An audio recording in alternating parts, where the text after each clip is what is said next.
ഈ പെരയിൽ ഒരു സാധനം വെച്ചോടത്ത് കാണൂല. എന്താണ് ഒച്ചപ്പാട്? എന്റെ ലിപ്സ്റ്റിക്കും കൺമഷി പൗഡർ ഒന്നും കാണാല്ല. ലിപ്സ്റ്റിക് ഒക്കെ അട്ടത്തല്ല കൊണ്ടാക്കല്.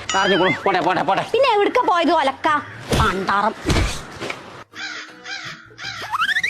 ആ കള്ള പലാല് കുഞ്ഞാപ്പൂരോട് ചോദിച്ചോക്കെ. എൻ പേര് കുഞ്ഞാപ്പു കുമാരി, ഞാൻ വീട് കൊമ്പാങ്കാട്. കുഞ്ഞാപ്പോ ഇജാതെ എടുത്തത് അന്നൊന്ന് ഞാൻ കാണിച്ചുതരാം. ഇജിന്റെ ലിപ്സ്റ്റിക് തൊട്ടുകണ തല ഞാൻ തല്ലി പൊട്ടിച്ചു. കുതിര സവാരി പിന്നെ കൊണ്ട്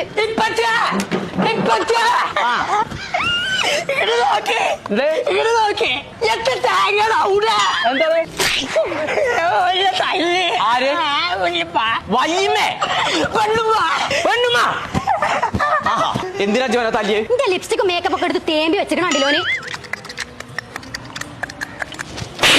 എല്ലാരും കൂടി ഇന്നെ കൊഞ്ചം കുത്തിയേ. അതിന്റെ പ്രശ്നം എന്താന്ന് പറഞ്ഞ? എനിക്ക് പുതിയ മേക്കപ്പ് സാധനങ്ങളൊക്കെ വാങ്ങി തരണം. അത്രയല്ലേ ഉള്ളൂ. അത് ഞാൻ ചന്തീന്ന് വരുമ്പോ കൊണ്ടുണ്ട്. എനിക്ക് അവിടുന്ന് ഒന്നും വേണ്ട. എനിക്ക് മഞ്ചേരി പർപ്പിൾ ഫാൻസിന്ന് മതി. ഞാൻ അവിടുന്ന് വാങ്ങില്ല. അതാകുമ്പോ എല്ലാതും ഉണ്ടാവും ചെയ്യും. അത് ഫാൻസിന് വലിയ ലോകാണ്. ഞാൻ കണ്ടുകൊള്ളു. നല്ല കടയാണ്. എന്നാ പോട്ട വണ്ടി പർപ്പിൾക്ക്.